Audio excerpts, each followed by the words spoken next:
Medicine, एक social media influencer, Thailand में अपनी छुट्टियों का आनंद ले रही है। ऑनलाइन दिखाई देने वाले ग्लैमरस मुखौटे के बावजूद मैडिसन की वास्तविकता रोमांचक से बहुत दूर है।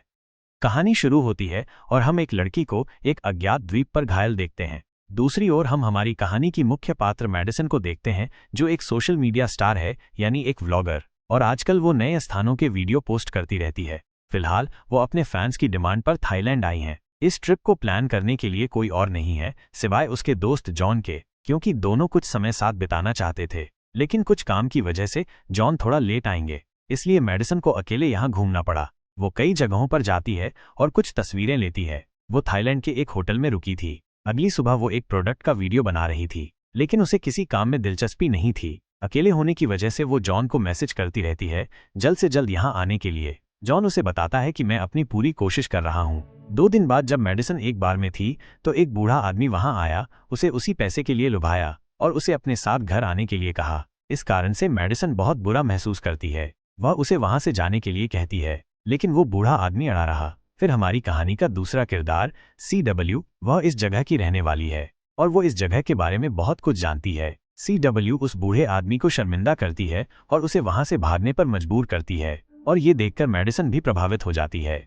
इस तरह दोनों ने एक दूसरे से बातचीत शुरू की, जिसमें CW उसे बताती है कि यहाँ ऐसे बहुत से लोग होंगे, इसलिए आपको सावधान रहना होगा। अब मैडिसन उसे जॉन के बारे में बताती है और उसे बताती है कि कैसे उसने आखिरी मिनट में अपनी योजना रद्द कर दी, इसलिए मुझे अकेले यात्रा करनी पड़ी। लोगों को लगता है कि हम व्लॉगर्स की अच्छी जिंदगी होती है, लेकिन हकीकत में हमें बहुत मेहनत करनी पड़ती है, तभी वे हमें जानते हैं। यहाँ हमें यह भी पता चला कि CW एक गाइड है और वो यहाँ आने वाले लोगों को अलग अलग जगहों पर ले जाती है। लेकिन CW और मैडिसन दोस्त बन जाते हैं, इसलिए वो ग्राहक की तरह नहीं बल्कि दोस्त की तरह पूछती है, क्या उसे मेरे साथ यात्रा करना पसंद होगा। उसके पास बहुत सी ऐसी जगहें हैं जहाँ कोई कभी नहीं गया। मैडिसन भी मान जाती है और फिर वे CW की बाइक पर कई जगहों की यात्रा करते हैं, जहाँ वो कुछ अच्छे व्लॉग बनाती है। फिर वे क्लब जाते हैं और खाना खाते हैं। अब पूरे दिन घूमने फिरने के बाद वो थक जाती है और अपने होटल आ जाती है। आज मैडिसन बहुत खुश थी क्योंकि उसके व्लॉग पर बहुत अच्छे व्यूज आ रहे थे, लेकिन उसकी खुशी गम में बदल जाती है जब वो अपने कमरे में आती है। उसने देखा कि मेरे कमरे का दरवाजा खुला है और मेरे सारे सामान चोरी हो चुके हैं, जिसमें उसका पासपोर्ट भी शामिल है। ये देखकर वो बहुत दुखी हो जाती है। CW इसके बारे में बताती है। CW उसके खिलाफ शिकायत दर्ज कराती है और उसे एक फॉर्म देती है। इसे पूरा करके उसे नया पासपोर्ट मिल जाएगा, लेकिन इसमें उसे 2 हफ्ते लगेंगे और वो इतने दिनों तक यहाँ नहीं रह सकती है, क्योंकि उसे अमेरिका में किसी ब्रांड के लिए एक वीडियो बनाना था, लेकिन उसके पास कोई और चारा नहीं था। रात को वो जॉन से इस बारे में बात करती है, लेकिन वो मैडिसन की तुलना में उसके पैसे के बारे में ज्यादा चिंतित है, जिसकी वजह से मैडिसन रोने लगती है। जॉन ने एक बार भी उससे उसके बारे में नहीं पूछा और केवल पैसे की चिंता कर रहा था। इस वजह से वो गुस्सा हो जाती है और वो उससे अपना रिश्ता खत्म कर देती है और कॉल डिस्कनेक्ट कर देती है। अब उसे कुछ दिनों तक यहाँ रहना होगा। वो असहाय है, इसलिए वो CW के साथ यात्रा करना शुरू कर देती है जब तक उसका पासपोर्ट वापस नहीं आ जाता। इस बीच वो बहुत सारी तस्वीरें और वीडियो अपलोड करती है, जिस पर उसे अच्छे व्यूज मिलते हैं। वो CW से भी कहती है कि वो मेरे साथ कुछ तस्वीरें ले, लेकिन वो हर बार मना कर देती है, जिसकी वजह से मैडिसन को थोड़ा अजीब लगा कि वो फोटो क्यों नहीं ले रही है। शायद वो उसके चेहरे के निशान की वजह से मना कर रही है। ये सोचकर वो इस मामले को नजरअंदाज कर देती है। अब फोटो के लिए एक दिन CW उसे अपने घर ले जाती है, जो समुद्र तट पर था, और ये बहुत सुंदर था। वहाँ CW बताती है कि कल हम एक छोटे से द्वीप पर जाएंगे, जो यहाँ से थोड़ा दूर है। ये बहुत सुंदर है और बहुत कम लोग वहाँ गए हैं। मैडिसन सोचती है कि शायद अभी तक कोई नहीं गया है, जिसकी वजह से उसे अपने व्लॉग पर अच्छे व्यूज मिलेंगे, इसलिए वो बिना सोचे समझे मान जाती है। अब सूरज उगने से पहले CW अपनी नाव निकाल लेती है और दोनों उस द्वीप पर जाते हैं। इस बीच मैडिसन भी व्लॉग बना रही थी, लेकिन उसे नहीं पता था कि ये फैसला उसकी जिंदगी के सबसे बुरे फैसलों में से एक होने वाला था। अभी तक सब कुछ ठीक चल रहा था, लेकिन अब एक ट्विस्ट आने वाला है। अब घंटों की यात्रा के बाद वे दोनों द्वीप पर पहुंच जाते हैं। वहां उन्हें एक लॉग दिखाई देता है, जिस पर 7 रेखाएं खींची गई थी। केवल तभी कोई ऐसा करता है जब वो अपने दिन गिन रहा हो। कौन जाने, कोई यहाँ रह रहा हो या कोई फंसा हुआ हो। वैसे भी अभी तक कोई नहीं आया है, इसलिए द्वीप की नाव ज्यादा खूबसूरत है। रात में वे दोनों आग जलाते हैं और उसके सामने बैठ जाते हैं और खुद के बारे में बात करने लगते हैं। लेकिन अगली सुबह CW अपना असली चेहरा दिखाती है। CW उसके उठने से पहले वहां से चली जाती है, लेकिन मैडिसन की कहानी यहीं खत्म नहीं हुई। दरअसल अब CW उसकी जिंदगी जिएगी, वो भी मैडिसन के रूप में। वो घर जाती है और उसके सभी अकाउंट हैक कर लेती है। और उसकी सभी तस्वीरों को अपनी तस्वीरों में बदल देती है। वो अब हर जगह मेडिसन के कपड़े पहनती है, वो व्लॉग शूट करती है और लोगों के साथ फोटो बनवाती है। CW अब मेडिसन की जिंदगी जी रही थी और वो रोज अपने अकाउंट पर पोस्ट करती है, लेकिन किसी को कुछ नहीं पता। अब जॉन भी बहुत चिंतित है क्योंकि मेडिसन ने इतने दिनों की लड़ाई के बाद फोन नहीं किया। हालांकि ऐसा पहले कभी नहीं हुआ था। उसे क्या पता था कि अब उसका फोन CW के पास है और वो उसके सभी मैसेज को इग्नोर कर रही थी और मेडिसन अब तक मर चुकी होगी। इसलिए अब वो उसके दूसरे शिकार की तलाश शुरू कर देती है। उसने पहले भी 4 लड़कियों के साथ ऐसा किया था। वो किसी और की तलाश शुरू कर देती है जिसे वो आसानी से मिल जाता है। अब जिस लड़की को उसने पकड़ा वो एक वकील थी। वकील लड़की अकेले थाईलैंड आई थी और CW को उसकी कहानी से पता चलता है कि वो किस होटल में रहती है। फिर CW उस होटल में उसका कमरा बुक करवा लेती है और उस पर नजर रखने लगती है। CW वकील की जिंदगी में घुस जाती है और उसके बैग से उसकी चाबी चुरा लेती है। फिर उसने वही किया जो उसने मेडिसन के साथ किया था, जिससे वकील लड़की भी असहाय हो जाती है। एक दिन उसके साथ समय बिताते हुए CW उसे एक बड़े घर ले गई जो वास्तव में मेडिसन का घर था। लेकिन CW ने उससे झूठ बोला था कि ये उसका घर था। यहाँ CW का सामना जॉन से होता है क्योंकि उसके पास भी घर की चाबियां थीं। जॉन मेडिसन को सरप्राइज देने आया था। CW ने उसे बताया कि मेडिसन ने मुझसे कहा था कि उसने तुम्हारे साथ ब्रेकअप कर लिया है, जिस पर जॉन कहता है कि वो गुस्से में थी। ऐसा कुछ नहीं हो सकता।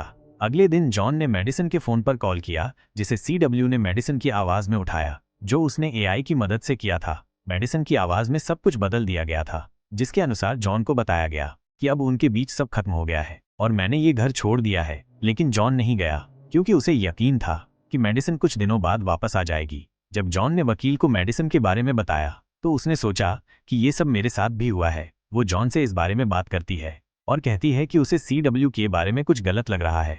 अब वो एक वकील थी और उसे ऐसे कई मामले मिलते रहते हैं, इसलिए वो CW पर नजर रखने लगती है। और एक दिन वो उसे मेडिसन की ID से मैसेज करती है, जिसकी नोटिफिकेशन CW के फोन में आती है। इससे उसे यकीन हो जाता है कि उसने मेडिसन के साथ कुछ गलत किया है। इसलिए वो इस घर को छोड़ देती है, अपना सामान पैक करती है और तुरंत जाने का फैसला करती है। लेकिन तभी CW वहां आ जाती है और उसे देखकर वकील ऐसा करती है जैसे कुछ नहीं हुआ हो। लेकिन फिर वकील उसे बताती है कि जॉन ने मुझसे कहा है कि जो चीजें मेरे साथ हुई हैं, अपने उन सभी चीजों को मेडिसन के साथ देखा है। मैं कोई आम लड़की नहीं हूँ। तुम बेहतर है कि मेरे साथ खिलवाड़ न करो, नहीं तो मेरे पापा तुम्हें ढूंढ लेंगे और तुम्हें मार डालेंगे। लेकिन CW उसे इतनी आसानी से नहीं जाने दे सकती थी, इसलिए वो उसकी गर्दन में एड़ी मारती है, जिससे वो 5वीं वकील लड़की बन जाती है जिसके साथ उसने उसकी हत्या की। अब उसकी आवाज सुनकर जॉन वहां आता है, लेकिन उसके आने से पहले वो सारे सबूत मिटा देती है। इससे जॉन को कुछ नहीं पता चलता, लेकिन जॉन के जाने के बाद वो उसके कमरे में जाती है ताकि वो उसका भी सफाया कर सके।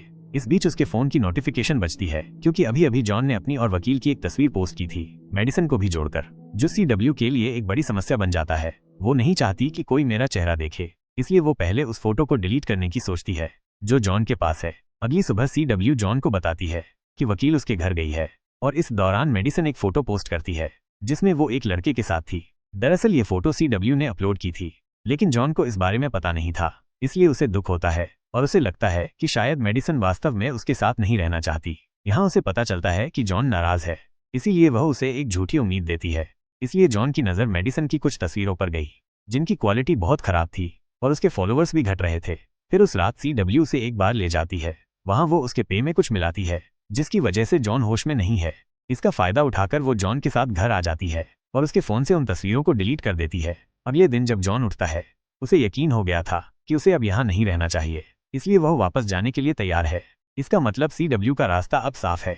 उस दिन उसने मेडिसन की सारी चीजें जला दी, यहाँ तक कि उसका पासपोर्ट भी। जॉन मेडिसन के साथ अपने रिश्ते को लेकर भावुक हो जाता है।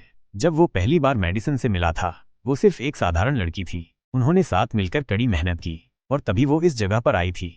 लेकिन फिर जॉन के दिमाग में कुछ आता है, वही फोटो जो उसने आज सुबह देखी थी, मेडिसन उस लड़के के साथ, और उसके पीछे एक होटल था। उसे लगता है कि मेडिसन वहीं रुकी होगी, इसलिए वो उस होटल वापस जाता है। यहाँ उसे पता चलता है कि मेडिसन कभी यहाँ नहीं आई थी।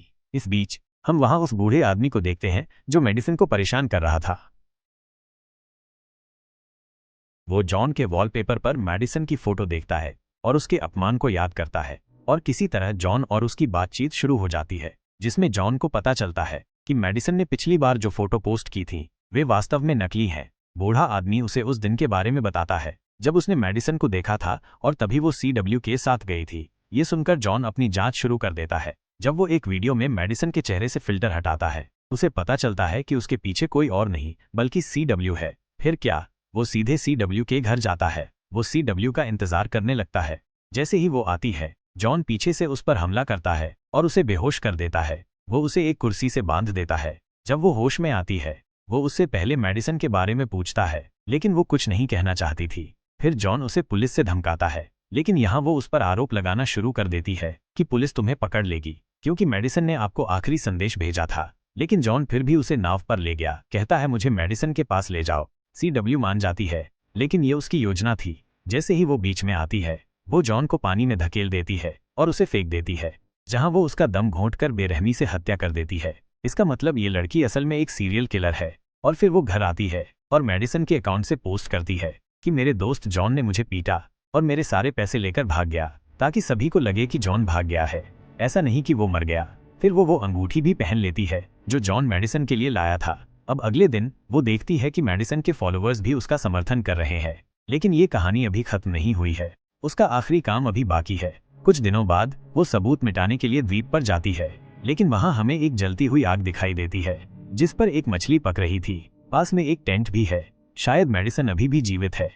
अब जैसा कि आप और मैं हैरान थे, इससे ज्यादा CW हैरान है। अब वो मेडिसन को खोजने के लिए जंगल में जाती है। फिर अचानक मेडिसन पीछे से आती है और उसके सिर पर जोर से हमला करती है, और फिर बिना समय गंवाए वो नाव के करीब आ जाती है, जिसमें उसे जॉन का शव दिखाई देता है। जॉन का शव देखकर उसे बहुत बुरा लगा, लेकिन उसे अपनी जान बचाना था, तो वो वहां से चली जाती है। लेकिन हम देखते हैं कि CW अभी मरी नहीं है। जब वो होश में आती है, मेडिसन को जाते देख वो हंसने लगती है। डरने की बजाय वो सिर्फ हंस रही थी, जो स्पष्ट रूप से है कि अगर CW को रास्ता पता है तो वो इतनी बेवकूफ नहीं है, उसे जाने का रास्ता जरूर मिल गया होगा। और इस सवाल के साथ ये कहानी यहीं खत्म होती है।